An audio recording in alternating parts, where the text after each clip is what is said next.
Despertar Espírita, uma reflexão sobre o sentido da vida. Estamos de volta a mais uma edição do programa Despertar Espírita, esse nosso momento de estudo, de abordagem da doutrina espírita através dos vários temas. E, claro, todos os temas ligados ao nosso momento, porque todos são temas, são perguntas, são questionamentos muito atuais. Alguns até bastante atuais, como o tema que nós vamos focalizar na edição de hoje do Despertar Espírita, mais uma vez sempre aqui na companhia do Jorge Brandão, da Márcia de Fô, do Diógenes Chaves e, é claro, a sua companhia. A visão espírita sobre os desastres, sobre os flagelos, sobre as tragédias naturais. Como é que a doutrina espírita encara esses fenômenos, Jorge Brandão?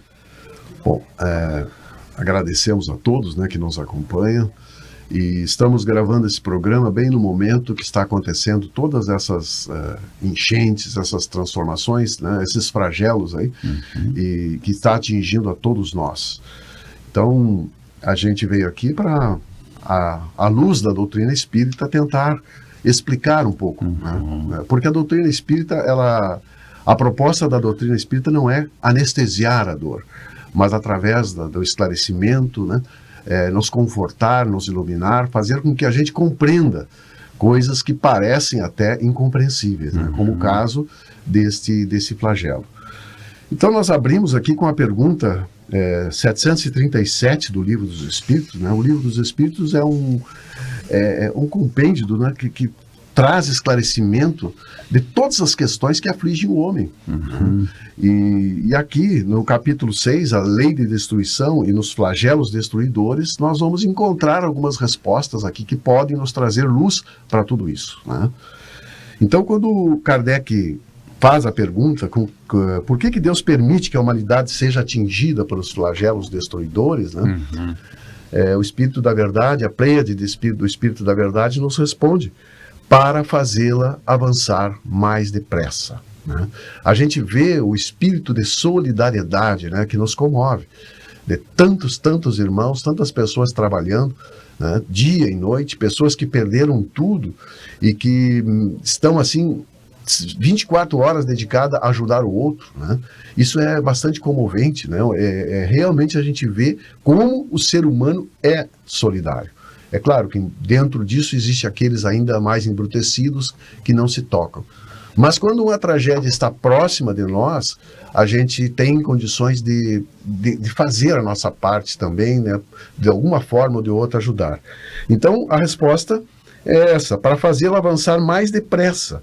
Não dissemos que a destruição é necessária para a regeneração moral dos espíritos, que adquirem em cada prova nova nesta existência um novo grau de perfeição, né? Então Kardec faz essa observação e os espíritos dizem principalmente: vocês só observam aquilo que enxergam, né? Aquilo que é material, né? É preciso esperar para ver o futuro, as consequências disso tudo, né?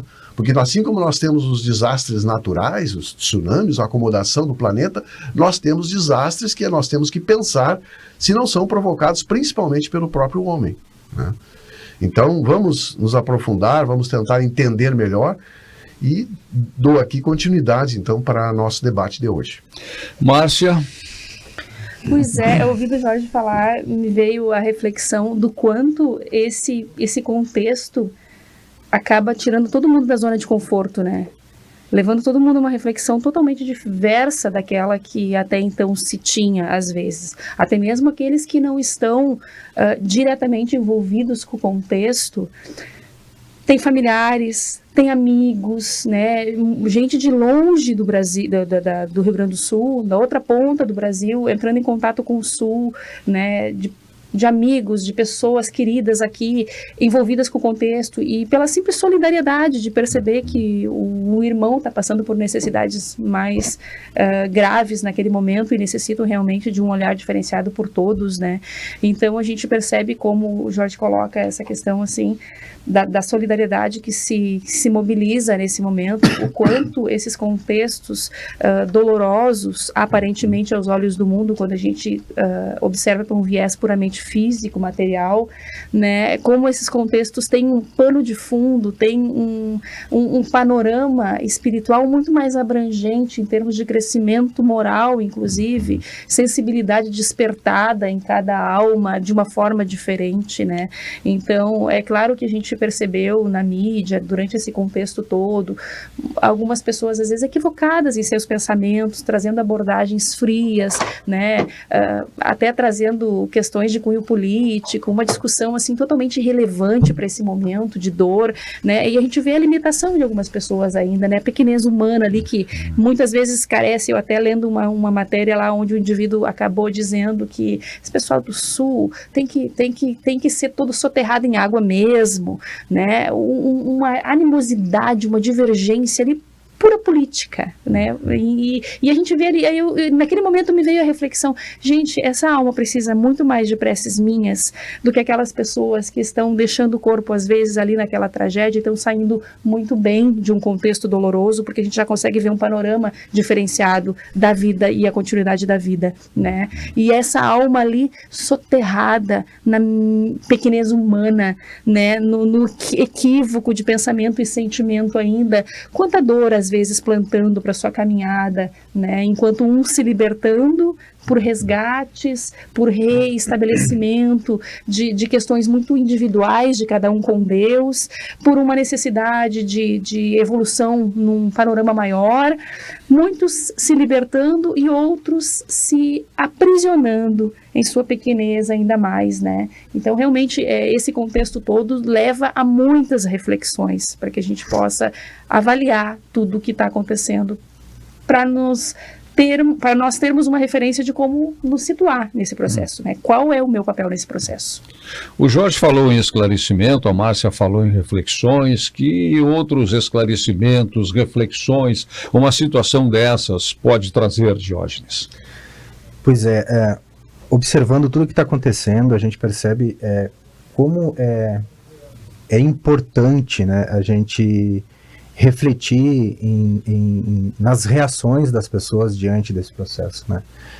Como a Márcia estava falando, pessoas com a sua pequenez ali, totalmente com falta de empatia, isso não são nada mais do que algumas revelações, né? A gente vai observando que tem pessoas que realmente começam a fazer saqueamentos, né? Pessoas saqueando farmácias, hospitais, infelizmente a gente tem isso. Mas a gente vê outras revelações de pessoas que elas mesmas se surpreendem com o próprio comportamento delas. Um rapaz deu uma entrevista dizendo assim, nossa, foi uma impulsividade que eu tinha e eu saí correndo para salvar e eu só fui parar para pensar no fim do dia, tudo que eu tinha feito. E eu nunca fiz isso na minha vida. Então, é um despertar do sujeito, infelizmente, diante da dor. Né? Então, nesse momento, é uma reflexão que a gente precisa fazer, o poder que a dor tem de se transformar em amor. Né? A dor sendo transformada em amor. Viktor Frankl fala sobre isso, Emmanuel já falou sobre isso, que muitas vezes o amor se revela na dor. E como isso tem acontecido, né? E a gente entende também quando vem Jesus e fala, né, que bem-aventurados são os aflitos. Porque é um momento de transformação, é um momento de muita reflexão, apesar de muito sofrimento, mas é um momento de muita reflexão, onde a gente começa a trabalhar inúmeras questões, tanto aqueles que estão envolvidos diretamente com a dor, que perderam muitas coisas, né, que perderam entes queridos, mas também os que estão envolvidos, os que estão lá dando a mão, os que estão resgatando, estão trazendo vários, como é que eu vou dizer, vários movimentos bélicos ali para poder auxiliar, ajudar. E algo bastante interessante também, a gente está vivendo um momento do Brasil de muita polaridade. E hoje a gente vê ambos os lados se ajudando, porque se a gente parar para pensar, só o Estado não dá conta, e só o lado privado também não. Então a gente vê duas mãos dadas buscando pela solidariedade, né, pela ajuda, sendo que passaram anos ali se degladiando, e um achando que um é melhor que o outro, que um é mais importante que o outro, que a minha ideologia funciona, a tua não, mas ali a gente vê todo mundo de mãos dadas ali nesse auxílio. Então, é uma mensagem que esse momento traz para a gente refletir muito, né, para a gente entender, assim, qual é a oportunidade que nós estamos tendo neste momento, né, uma oportunidade profunda de reflexão e de mudança, né, de comportamento muitas vezes. Eu acho que é bem isso aí que vocês falaram. Bem isso aí que vocês falaram. Tanto que o Diógenes destaca esta aproximação que existe entre os polos, tão antagônicos, tão afastados como a gente tem observado. E quando alguém mantém esse discurso, fica tão fora da sintonia que é facilmente perceptível, como a Márcia destacou na sua fala. É bem isso. Quem vem dá um discurso diferente, toma uma posição diferente, está na contramão. Está fora do contexto, não foi ainda atingido pela própria mensagem. Aí vem a questão do esclarecimento que o Jorge falou, das reflexões. Eu anotei aqui o que disse o Diógenes, um despertar pela dor, e a gente poderia retomar temas que já discutimos aqui, já tratamos aqui. A própria importância, a finalidade da dor, do sofrimento, dentro daquela questão, dor e sofrimento são bênçãos, são castigo? Não, são oportunidades. São oportunidades. Eu penso que em qualquer situação, todos teremos oportunidade. Nas nossas tragédias individuais, nas nossas tragédias pessoais e nesses enlaces, né, e nesses fenômenos coletivos. Nesses fenômenos coletivos. Tem uma observação aqui que a espiritualidade faz, na resposta já à questão 738, até me adiantando um pouquinho, Jorge começou pela 737, né? É quando Kardec pergunta se Deus não podia empregar outros meios, né, que não fossem esses, para levar esse despertar, né, a população, as pessoas, ao ser humano de uma forma geral, E a espiritualidade responde, sim, mas Deus já emprega isso todos os dias. As lições de Deus não estão apenas nesses momentos de grandes desastres coletivos, né? Deus deu a cada um os meios de progredir pelo conhecimento do bem e do mal. Ou seja, aquilo que tantas vezes nós falamos aqui, nós somos fruto das nossas escolhas. E esta oportunidade a gente tem no dia a dia das nossas rotinas e também quando somos desafiados para as nossas provações, para os nossos desafios e para fenômenos como esses que estão acontecendo. O homem, porém, continua respondendo à espiritualidade, não se aproveita desses meios. Necessário, portanto, que seja alertado. Seja alertado. E eu escrevi uma observação quando estava examinando essa resposta. O homem se esquece de Deus. Uhum. Quantas vezes a gente acaba sendo sacudido e aí é que percebe que estava esquecendo de Deus, estava saindo da rota, estava saindo do caminho, né? E quando é que o homem esquece de Deus? Quando ignora a própria natureza, e aquilo que também o Jorge falou. E quando é que ele lembra de Deus? No momento da dor, no momento do sofrimento, da aflição, né? Do temor. Então, o homem esquece Deus quando ignora a própria natureza, não dá à natureza o tratamento necessário. E aí a gente poderia entrar, e claro, né, é um assunto inevitável para agora, ou para outro momento, ou para todos os momentos, a questão da prevenção, a questão da preservação da natureza. Quando o homem se impõe sobre o seu próximo pelo poder, pela força, pelo ter, pelo status, por tantas coisas, né, que acabam estabelecendo uma relação com o seu próprio próximo ou com a natureza de uma forma inconveniente, inadequada. Né? Então são reflexões que realmente estas situações nos levam. Todos nós temos experiências de pessoas que direto ou indiretamente foram atingidas pela enchente. Eu tenho uma família de amigos que teve que ser socorrida pelos helicópteros no momento lá na primeira semana. Tá? E foi até escrevi no próprio diário sobre isso, com a permissão dele, meus amigos aí de muito tempo, fiz um resumo do relato da situação que a família viveu.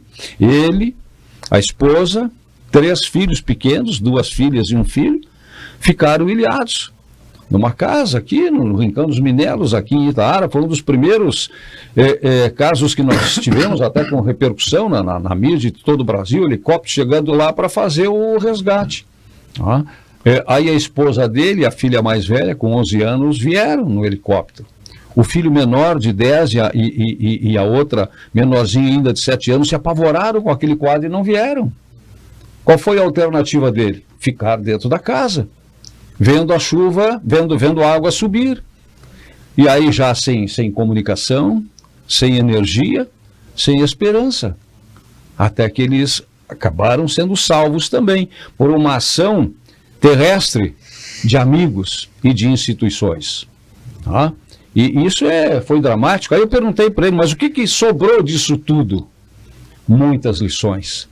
Primeira delas, valorização da família. Valorização dos amigos.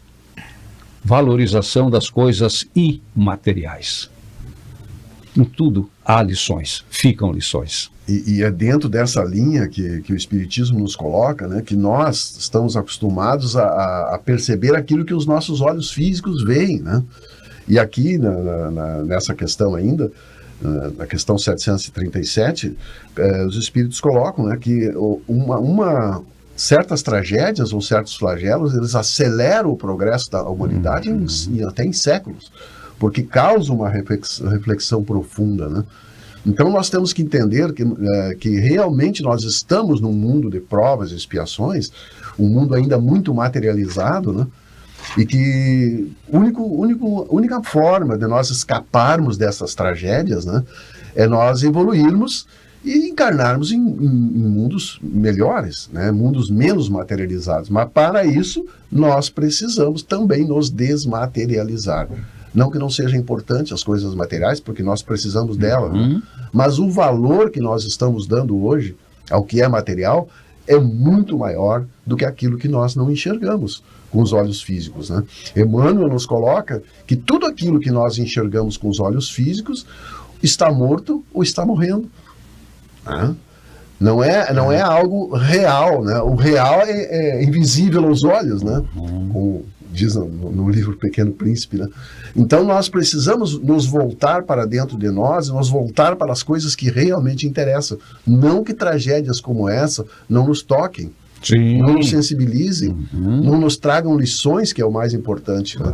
Mas nós juntos precisamos entender. A gente fala muito do que está acontecendo, mas não existe outra forma. Como diz Kardec, a lei de destruição acontece.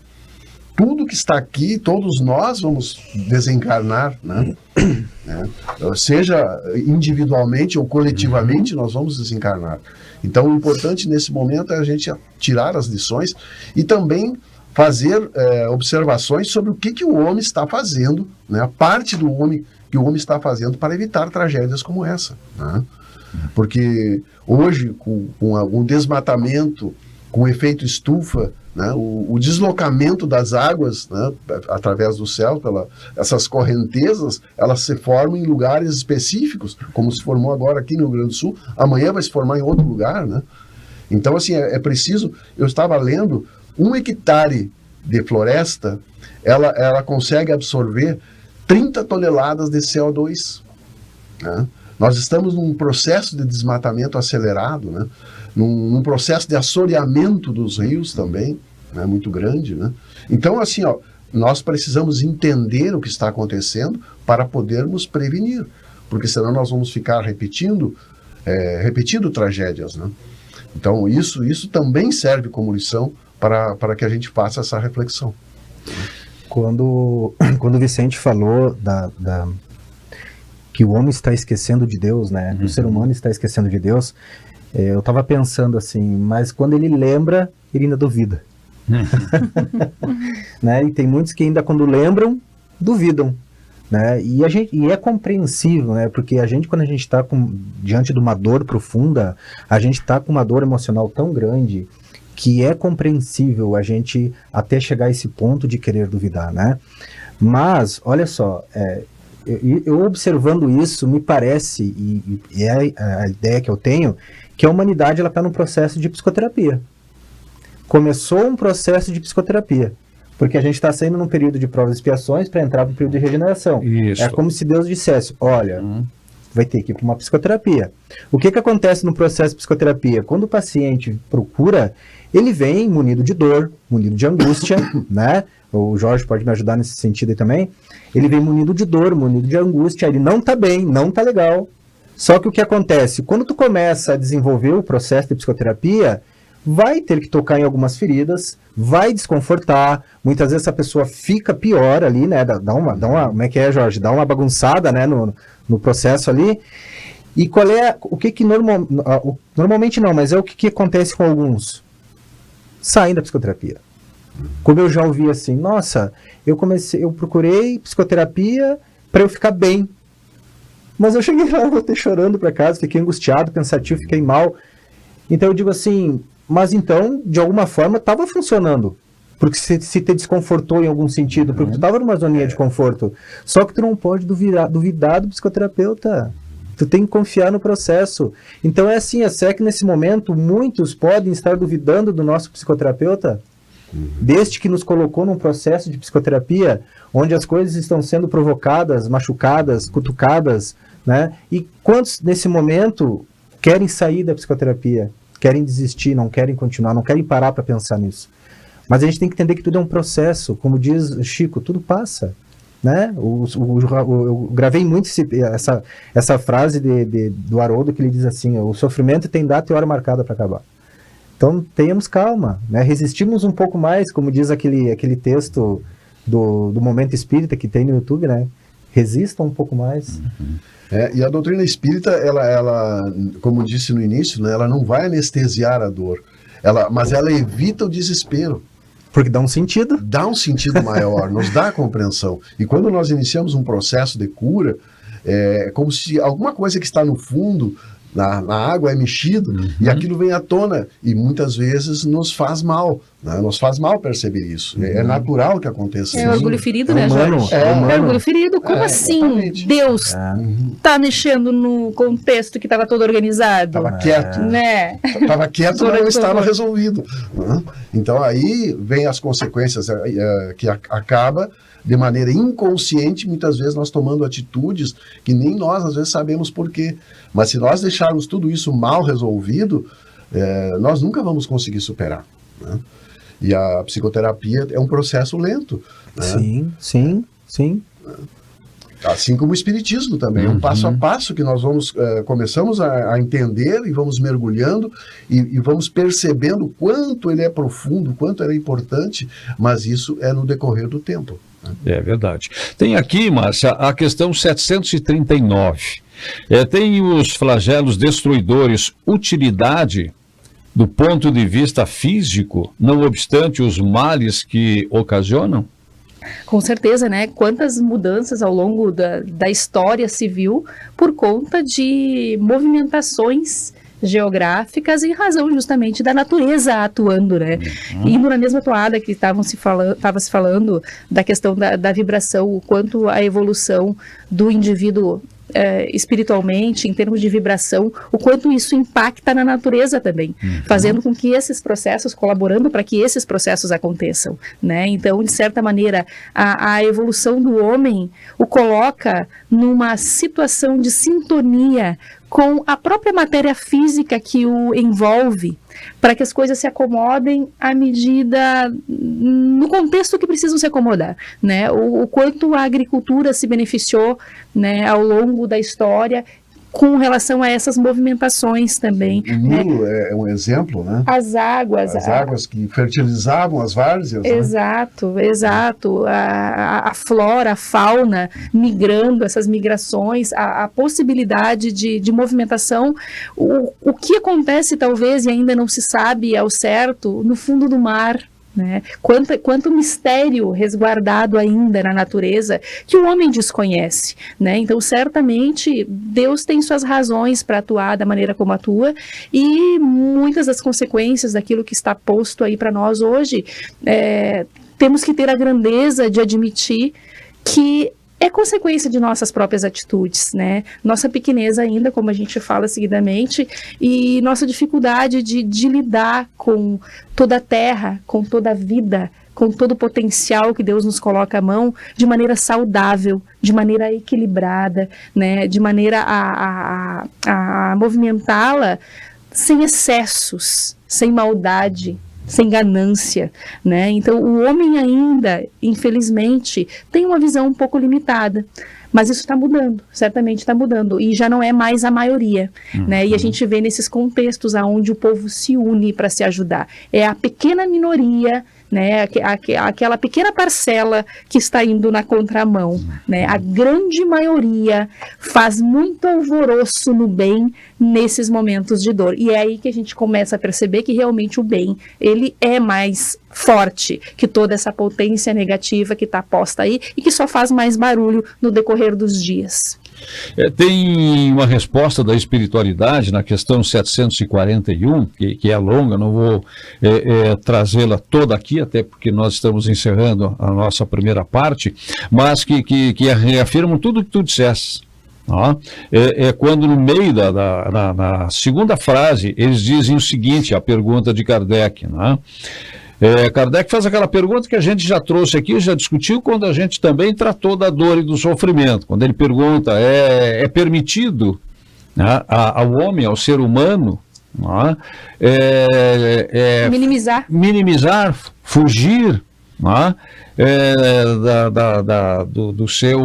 das suas provações, dos seus problemas, das suas dificuldades. E aí a gente comentou, inclusive, a resposta que a espiritualidade deu, e que é semelhante a esta aqui, é dado ao homem conjurar, né, é o termo que o Kardec usa. Ou evitar. 1857, conjurar, evitar, prevenir os flagelos que o afligem, e aí a resposta, em parte, não, porém, como geralmente o entendem. E aí a resposta que a Márcia deu, que eu tinha inclusive acentuado aqui nesta frase. Muitos flagelos resultam da imprevidência do homem. Nós somos responsáveis pelo que hoje está acontecendo. Então, voltamos à questão original. O que nós estamos fazendo? O que nós precisamos fazer? Quanto vem isso como uma ação direta de Deus, ou apenas a consequência daquilo que nós praticamos de forma ainda incorreta, de forma ainda indevida. Que cedo ou tarde vai trazer consequências. Né? Com certeza. Kardec era um questionador, né? Ele não se contentou com as respostas da espiritualidade ali, ele foi aprofundando mais. Tem uma que é anterior, que ele pergunta assim, mas tudo bem, né? Até aí tá compreendido. Mas e esses flagelos? O homem de bem sucumbe nesses flagelos também, da mesma forma que o perverso. Isso é justo? Vamos discutir. E aí Kardec aprofunda, né? Essa é uma ótima questão para a gente retomar o nosso despertar espírita. A teoria a gente entendeu, mas é justo os de bem também sucumbirem? Eu vou pedir que a Márcia repita esta pergunta, esse questionamento que Kardec fez à espiritualidade, né? Na retomada do nosso despertar espírita na sua edição de hoje. Vamos ao intervalo que é bem rapidinho, a gente já volta. Despertar Espírita, uma reflexão sobre o sentido da vida. Escola Nossa Senhora da Providência, 57 anos educando com base nos princípios pedagógicos guarnelianos. Faça parte dessa história. Atendemos berçário, educação infantil, anos iniciais, anos finais. Escola Nossa Senhora da Providência, educar pelas vias do coração. Fone 3221-1862.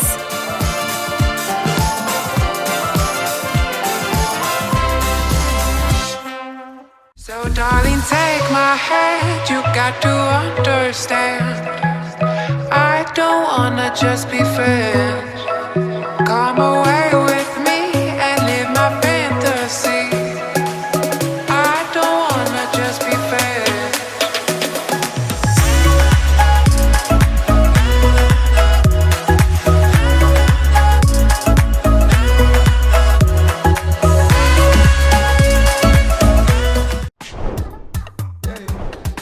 Chegou o Clube D+, o clube de vantagens do assinante do Grupo Diário. Nele, você tem muito mais descontos em restaurantes, lojas, cinemas, academias, farmácias e muito mais. Vencer mais. Assine agora pelo WhatsApp 55-3213-7272 ou pelo site do Diário. Clube D+, muito mais vantagens para você.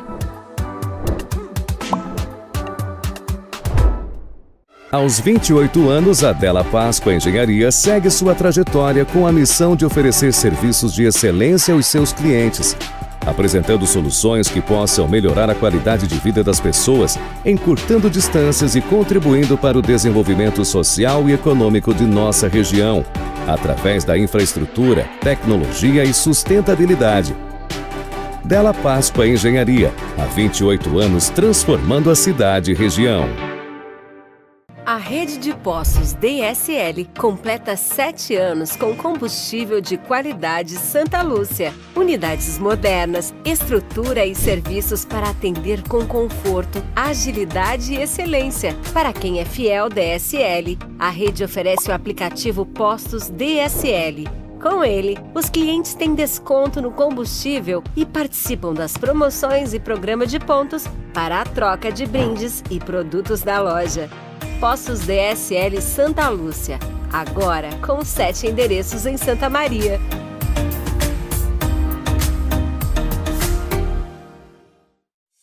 Despertar Espírita, uma reflexão sobre o sentido da vida. Estamos de volta com o Despertar Espírita, esse nosso momento de estudo, de partilha da doutrina através dos seus diversos temas e vários enfoques. E, na sua grande maioria, muito próximos da nossa realidade, que é o que a gente quer, né?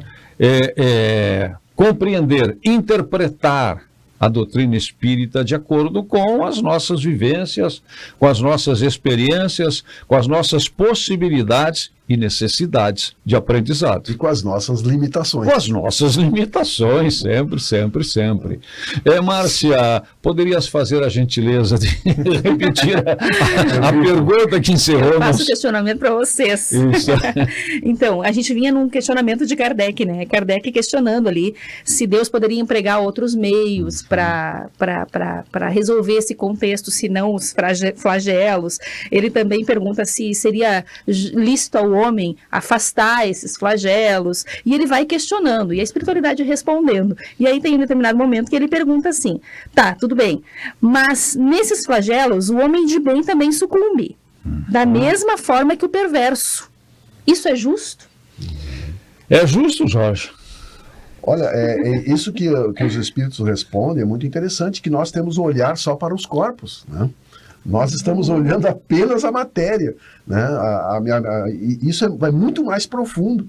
E aqui no final dessa resposta, aqui tem muito interessante, diz assim, a espiritualidade responde, nas grandes calamidades que dizimam os homens, eles não são como um exército que durante a guerra vê os uniformes estragados, rotos ou perdidos. Quer dizer, durante a guerra os uniformes se rasgam, mas o general tem cuidado muito mais cuidado com o soldado do que com as vestes. Ou seja, Deus, que é Pai, está vendo o nosso futuro, né?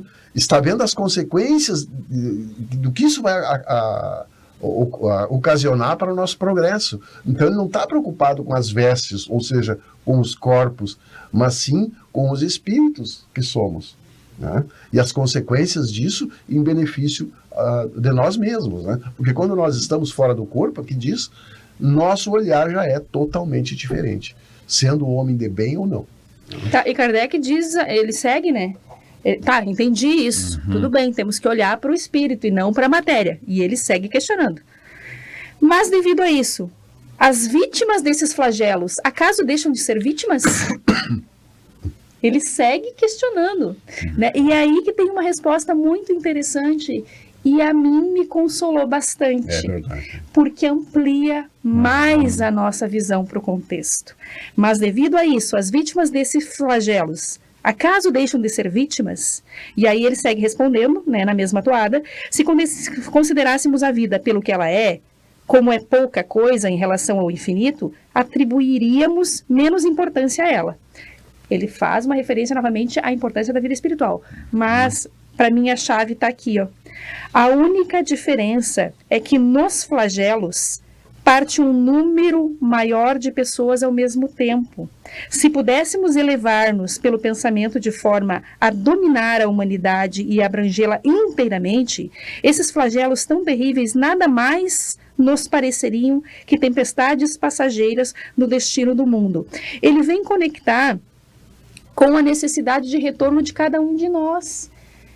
Seja, se for nossa hora de partir, se for o momento desse retorno, e cada um individualmente tem essa relação com Deus, com relação à sua caminhada evolutiva, a necessidade de retorno, a pátria espiritual, né, o crescimento individual de cada um na reencarnação. Se cada um de nós, nessa relação, tivéssemos a consciência de que, chegado o instante de retorno, a espiritualidade também propicia os meios para que esses contextos aconteçam, sem a necessidade que uma mão haja delinquentemente no processo, uma mão humana, sem a necessidade que o meu irmão delinqua para que eu possa retornar à pátria espiritual. Os próprios flagelos destruidores se organizam desses retornos à pátria espiritual. E aí vem a espiritualidade e pergunta: que diferença faz você desencarnar individualmente ou num agrupamento, num fenômeno natural que está acontecendo, seja por conta de consequência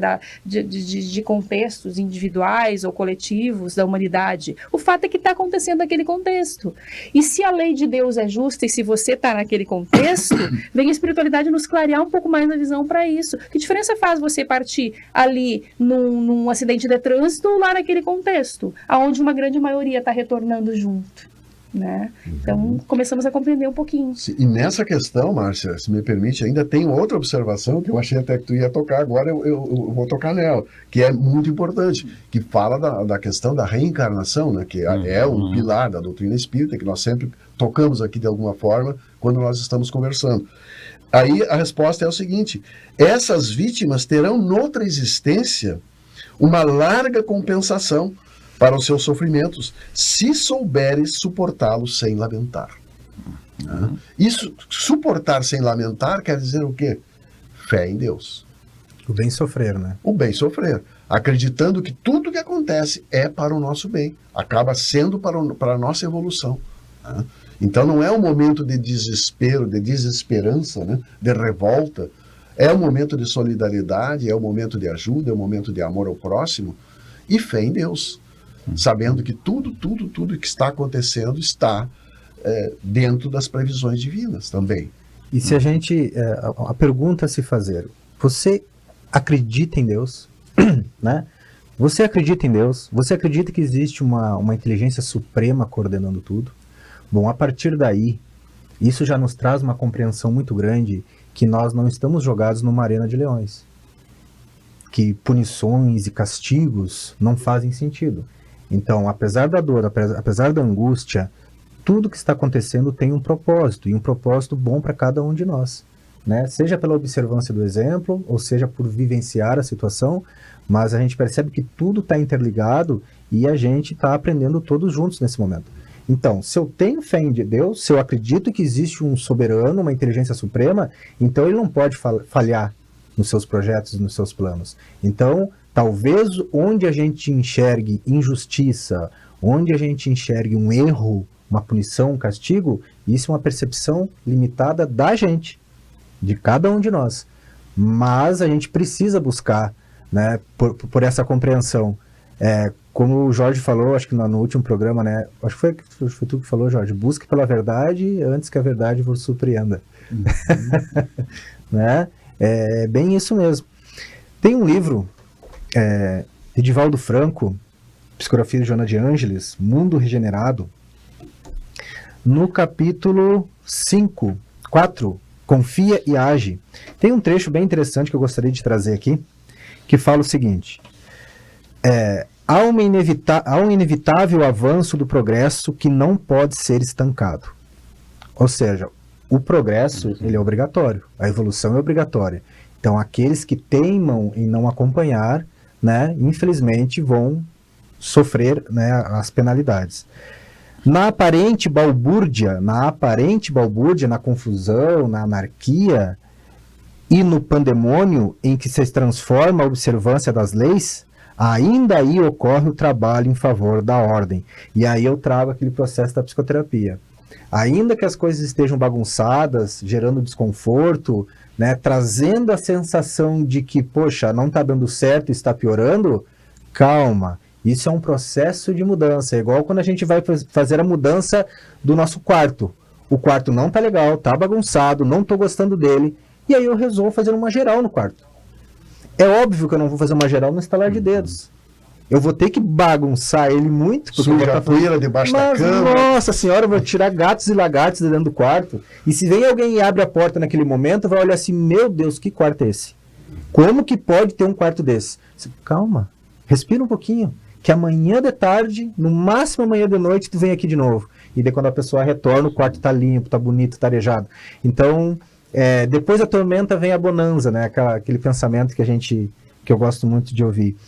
O avanço é inevitável. Olha em derredor e verás o progresso de toda a ordem manifestando-se. O átomo que foi usado para destruir cidades e vidas japonesas é também utilizado para salvar existências preciosas. O veneno que mata em doses específicas aumenta as possibilidades de vida em outras circunstâncias.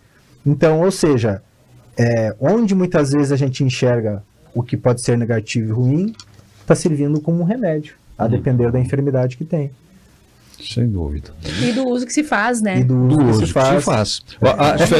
A diferença sempre será a dose, a né? Dose. Entre o remédio e o veneno, a diferença é a dose. Eu gostaria de fazer uma observação, porque esse é um programa que a gente tem percebido, está sendo assistido por espíritas, estudiosos, e pelo menos no meu caso, eu tenho certeza que sabem muito mais de espiritismo do que eu. Por pessoas que, por curiosidade, estão nos acompanhando, por pessoas de outros credos que também estão nos acompanhando, e aí eu fico pensando, o que essas pessoas, né, estarão também imaginando, pensando nessa hora. Eu fico imaginando o que elas estão pensando quando nós estamos aqui tratando de algumas questões como essa, e esta é uma questão muito delicada, não é? Poderá até que se diga, mas vem de novo vocês espíritas buscar conforto, consolo e explicação para tudo. Mas não somos apenas nós, adeptos da doutrina espírita, que buscamos a doutrina por uma ou outra razão, cada um tem as suas origens e os seus motivos. Mas esta é uma lição que está desde o início do processo da própria criação e das mensagens de Jesus. E aí, né, eu recolhi um discurso profético de Jesus, não é da doutrina espírita, não é do livro dos espíritos, não é do evangelho, não é das obras básicas, né? É um discurso em que Jesus afirma, e está em Mateus 24, capítulo 24, versículos 6 a 8.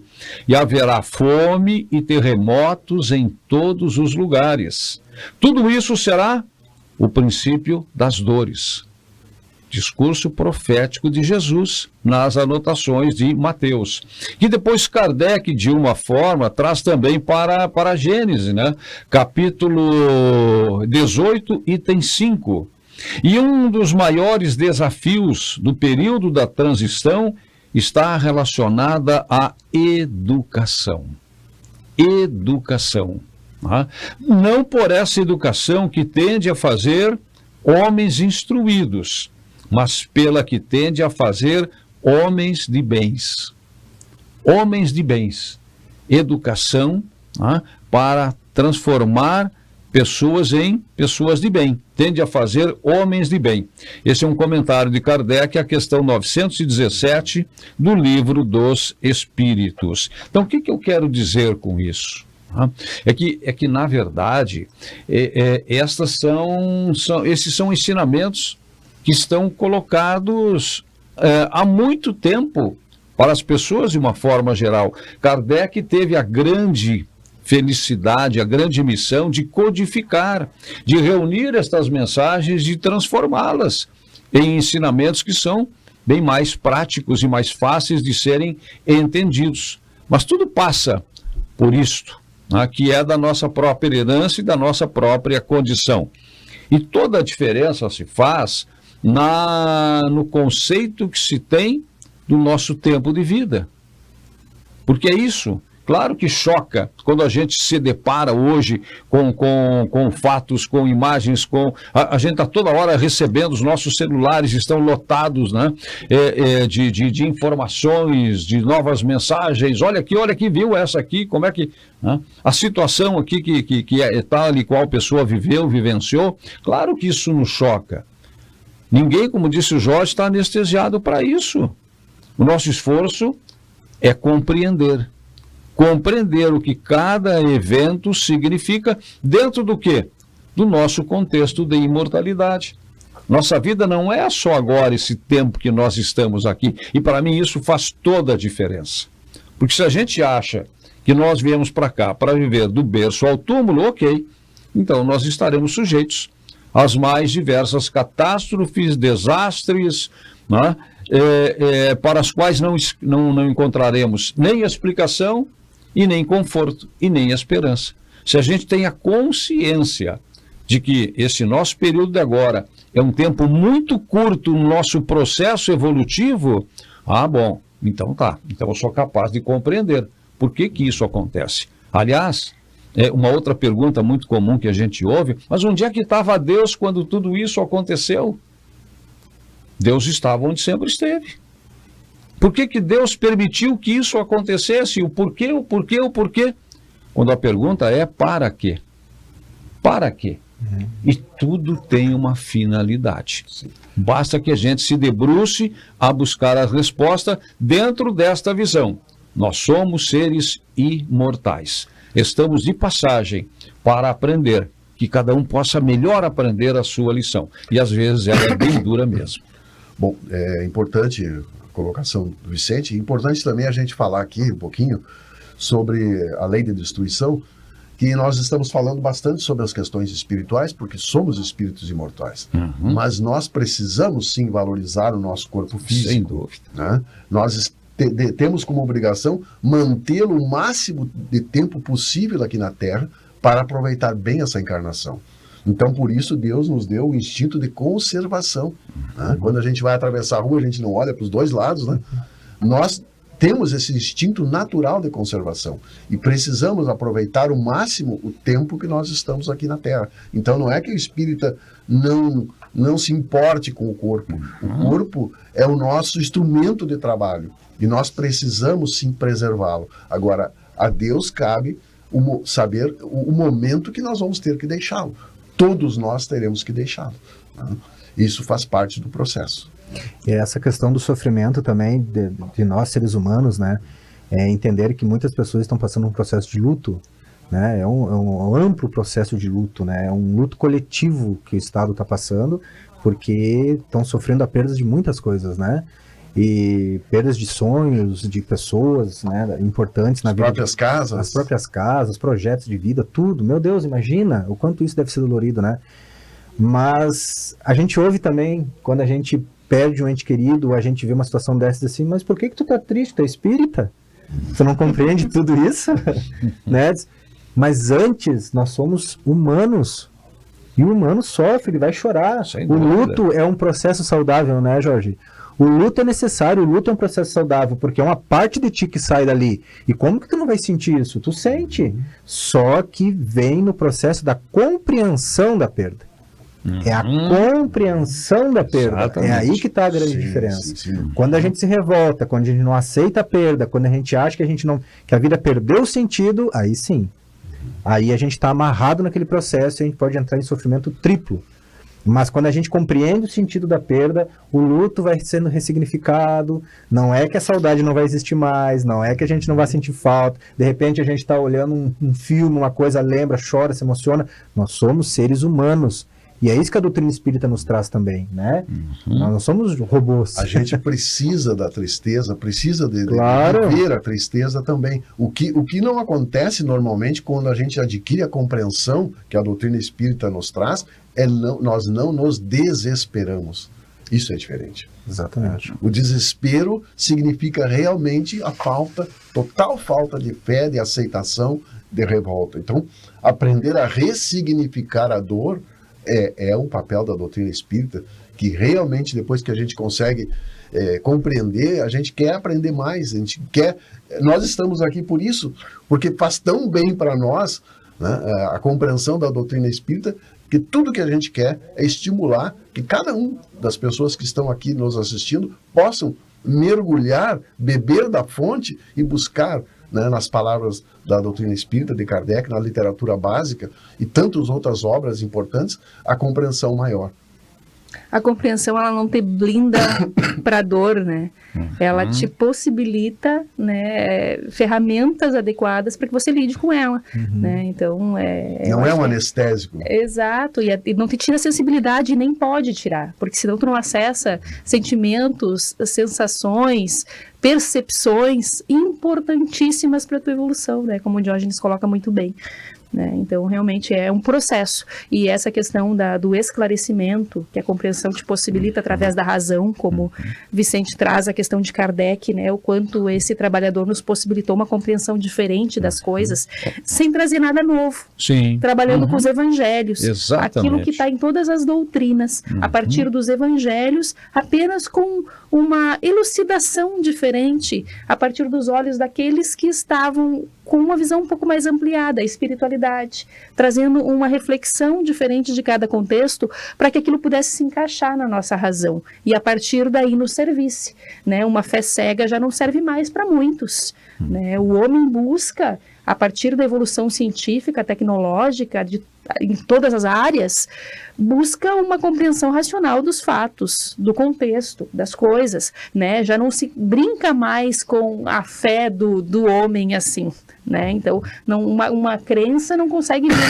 simplesmente impor seu domínio sem que aquilo possa convencer de alguma maneira, cair num terreno fértil, aonde o questionamento já está posto ali a partir de todas as ciências que se tem, né? Então, por isso que o Espiritismo vem caminhando lado a lado com esse processo todo, porque vem se encaixando nesse processo de evolução científica também, né? O que se descobre em termos tecnológicos e científicos está de acordo com aquilo que a gente vai tateando ali no Espiritismo, e isso está nos servindo muito bem. Então, essa compreensão de todos esses fenômenos, apesar de dolorosos, nos possibilita lidar muito melhor com tudo isso, certamente, navegar melhor por essa turbulência toda e auxiliar aqueles que estão no mar ali caído, para que a gente possa também caminhar junto nesse processo.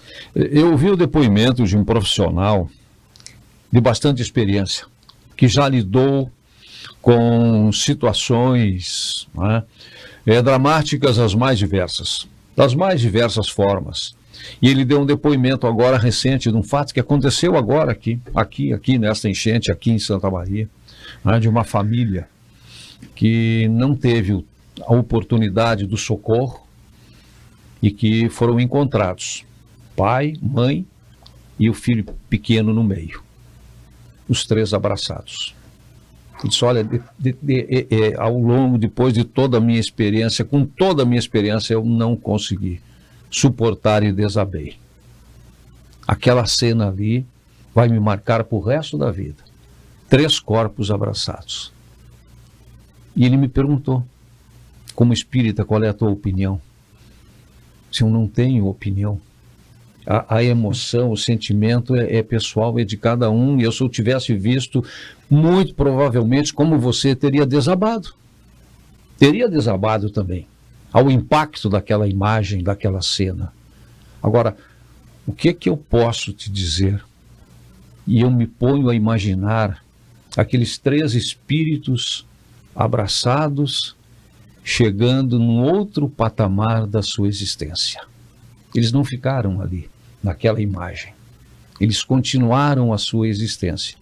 E a graça de Deus, a graça da fé, o que a doutrina espírita nos inspira, nos mostra, nos convence de forma muito racional, é que aquele abraço que tu viste e pelo qual tu desabaste, e eu teria desabado, não foi o momento final da existência deles. Foi uma passagem desta para a vida imortal. Voltaram juntos. Voltaram juntos. Voltaram juntos. E essa é a proposta, né, da doutrina espírita, a proposta de Jesus, que nós não deixemos de acreditar no ser humano, né? Porque em todos nós existe essa essência divina, e esse amor, cedo ou tarde, vai desabrochar. Enquanto mais nós facilitarmos isto através de atos de bondade, de amor, de solidariedade, mais nós vamos viver de forma boa aqui na Terra, né? A doutrina espírita é maravilhosa, né? E ela vem colocar, para que a gente possa colocar em prática tudo aquilo que Jesus nos ensinou. E dentro de momentos como esse, nós temos oportunidade, sim. Se não pudermos estar lá naqueles locais terríveis que estão alagados, nós podemos fazer uma prece, né? Nós podemos irradiar bons pensamentos para aqueles voluntários que estão lá, para aquelas pessoas que estão em sofrimento. Nós podemos nos solidarizar sempre com aqueles irmãos que sofrem. Afinal, Jesus disse, né? Eu sou o caminho, a verdade e a vida. Eu acredito nisso. E é vero. Wilson Paim, ele compôs uma música nos últimos dias, né? E ele autorizou que se reproduza. De repente a gente pode colocar no final desse programa para que isso, bem bonita, possa despertar aquela voz maravilhosa, né? Muito oportuna, muito oportuna a sua mensagem. Temos autorização aí para divulgar. Tem uma frase da música que tu escreveu lá, tu lembra? Deus, a gente, não lembro agora, mas é uma frase de resignação muito profunda. É como ele começa a música. Bota no grupo ali, tu colocou pra nós. É como ele começa a música. Vamos pegar ela aqui. Mas vale a pena, né? Pra ver vai estar no final. Vai estar no final. Isso. Mas como tem artistas e trabalhadores, né? E cabe aqui a nossa reverência a essas almas que estão atuando à frente de todo esse processo, né? A gente viu alguns depoimentos de profissionais da área da saúde, da área da segurança, assim, eles estão esgotados já trabalhando incansavelmente, horas a fio, né, nesse processo todo, que possamos também destinar as nossas vibrações para todos esses trabalhadores que estão lá na operância mais direta, né. O homem não pode deter a chuva, né, mas ele pode tentar prevenir, evitar e minimizar os seus efeitos. Eu acho que esta é a tarefa que cabe, né, a cada um de nós e a todos nós de forma coletiva, até para compreendermos melhor esse momento, superar, né, e continuar a nossa caminhada evolutiva. Jorge, Márcia, Diógenes, para a mensagem final, já estamos no limite do nosso tempo. Lembrei da frase, quer dizer, li aqui, né? Senhor, tua decisão é o que me basta. Ele começa a música assim. Olha aí, ó. Que profundo. Senhor, a tua decisão é o que me basta. É o que me basta. É uma demonstração de fé. De fé muito profunda. E é isso que nós precisamos. Confiar. É isso. Ficamos com essa mensagem. Tomara que tenha sido do agrado de vocês que nos acompanharam em mais essa edição do nosso Despertar Espírita, que fica aqui na certeza de que a vida continua nesta e em outras dimensões. Até o nosso próximo encontro. A Sociedade Espírita Estudo e Caridade, Lar de Joaquina, possui uma estrutura dinâmica, com um conselho deliberativo, o presidente e 4 vice-presidências, sendo a primeira destinada ao espiritismo, a segunda, destinada ao Lar de Joaquina, ensino e assistência social, a terceira, destinada à administração e finanças e a quarta, destinada ao patrimônio e segurança, todas trabalhando harmonicamente de forma integrada, cada uma com diversos departamentos afins, onde se destaca o departamento de geração de rendas, formado pelos setores de arrecadação, tais como brechó, livraria, risoto, artesanato, alimentos, sócios efetivos e cooperadores, entre outros, todos destinados à sustentabilidade da instituição. Hoje, nossas despesas básicas são com o Lar de Joaquina e Centro de Assistência Social Lar de Joaquina, que oferece 3 refeições diárias a mais de 120 crianças, além da folha de pagamento de seus funcionários. Graças à colaboração de muitos anônimos, as nossas atividades são viáveis. Espiritismo. Reuniões públicas espíritas. A temática abordada versa sobre as obras de Allan Kardec, o Livro dos Espíritos e o Evangelho segundo o Espiritismo. Atendimento fraterno. O serviço de atendimento fraterno através do diálogo recebe fraternalmente a pessoa, proporcionando-lhe a oportunidade de expor livremente em caráter privativo suas dificuldades. Grupos de estudos. Para participar dos grupos de estudos deve-se observar alguns requisitos. Ter interesse em estudos e pesquisas espíritas, frequentar regularmente por, no mínimo, 6 meses as reuniões públicas, da SEEC ou outra instituição espírita, participar de entrevista com membros do Departamento de Cultura Espírita da SEEC. Ter participado de curso de básico ou de introdução ao espiritismo na SEEC ou em outra sociedade espírita. Hoje o Lar de Joaquina possui uma estrutura dinâmica, com 2 coordenadorias. Uma de ensino, representada pela Escola de Ensino Fundamental Lar de Joaquina, responsável pela educação formal, e outra de assistência social, denominado Centro de Assistência Social Lar de Joaquina, responsável pelas várias oficinas e de atividades educativas. As diversas atividades se desenvolvem através de projetos e subprojetos que atendem aos regimes apoio socioeducativo, onde se destacam a valorização da vida, com palestras formativas com o objetivo de auxiliar de certa forma no resgate da cidadania. Todas as atividades são oferecidas de forma gratuita aos alunos e familiares, com a colaboração de um grande número de profissionais voluntários que se acham envolvidos na orientação e realização das tarefas nas diversas áreas de atuação, além de estagiários e funcionários da entidade. SEEC Lar de Joaquina, 97 anos. Despertar Espírita, uma reflexão sobre o sentido da vida.